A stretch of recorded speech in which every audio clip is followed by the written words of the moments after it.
Hello everyone, I'm Li Jin from City University. Today, the title of my presentation is Incorporation of Traditional Chinese Article Patterns in Modern Publication Designs.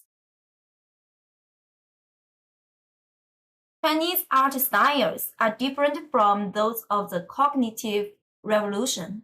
They promote active learning by increasing information. Students have more fun learning this way, and it also helps them learn more and connect with others.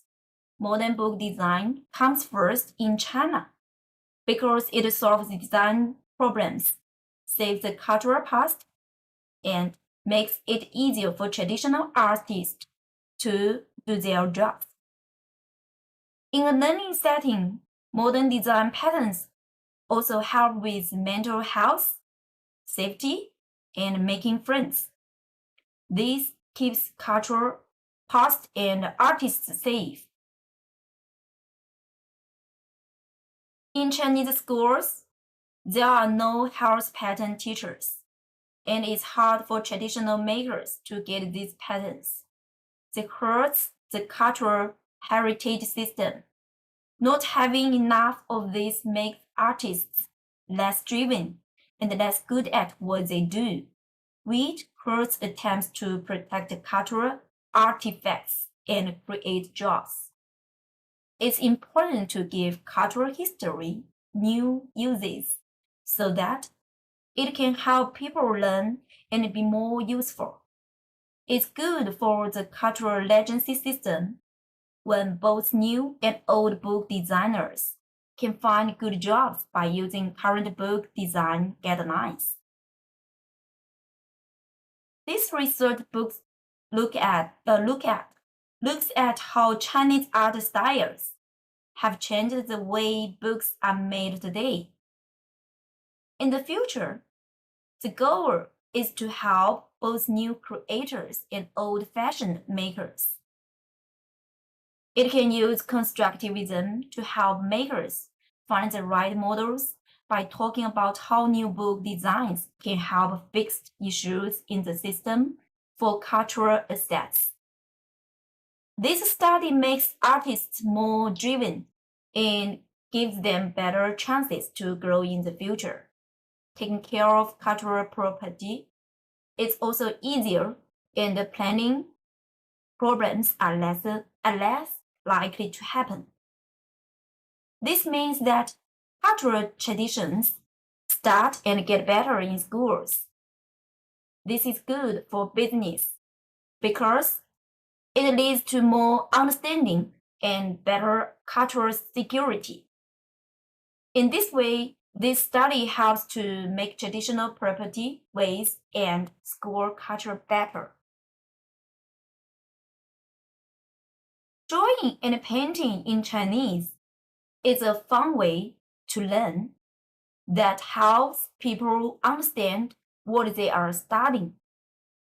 This helps people learn new things and become better people. To learn more, use what it already knows and find important connections between things. This idea says that real-life events and hands-on activities are good ways to learn about the past of a society. Learning with other people strengthens blue bonds and gets people to share what they know. When applied correctly, constructivism theory helps people learn by changing their mental models and making links between what they are learning and the things that happen in real life. This makes it easier to reach their goals. It's important for people who work with cultural property to know that modern book design trends make people less likely to have mental illnesses.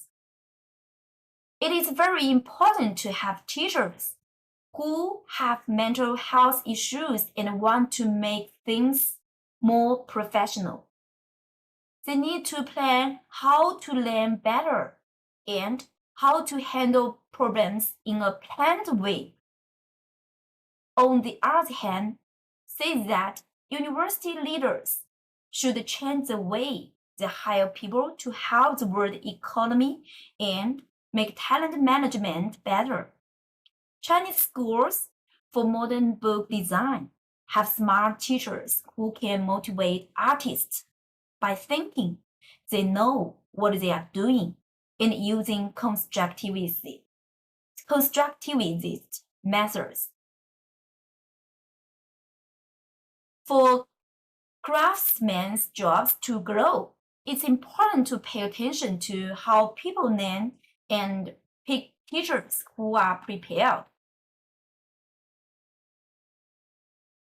They say that using the constructivist theory can be hard because the researcher might not have enough basic information and not fully understand. Traditional Chinese artists have trouble adding new things to their knowledge without a good base. This makes it harder for them to learn on their own and figure out problems. This plan makes it harder to learn new things and fully grasp what's going on. It's also easier for people to misunderstand each other because the constructivist theory isn't very clear. This makes it harder for people to work together to solve problems and understand cultural heritage system properly.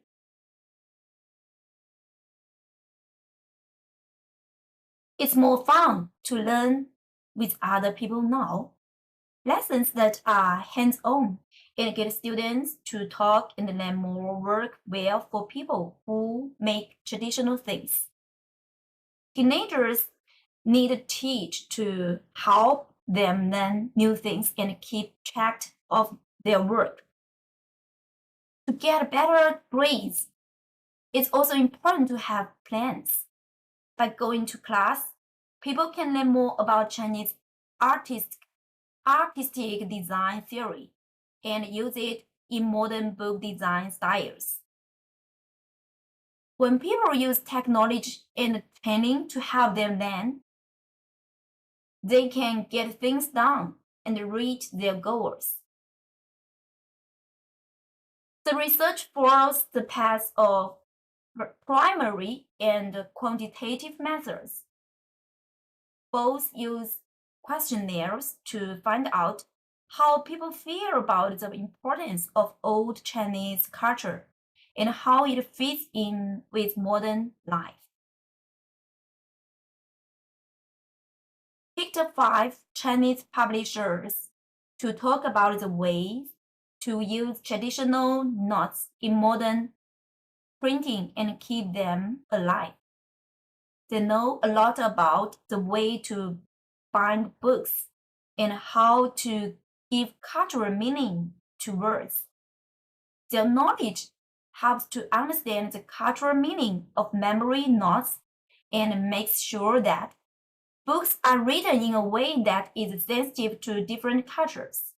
This has an impact that lasts and encourages people to be a part of society. The researcher defines target participants as stated by Supner, Damuki, Hariadi as the participants who provide the required data and knowledge about a particular topic.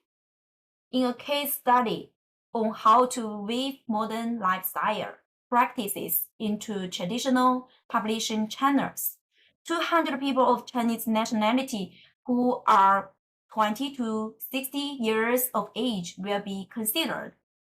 The age groups 20 to 40 are participants of the younger generation.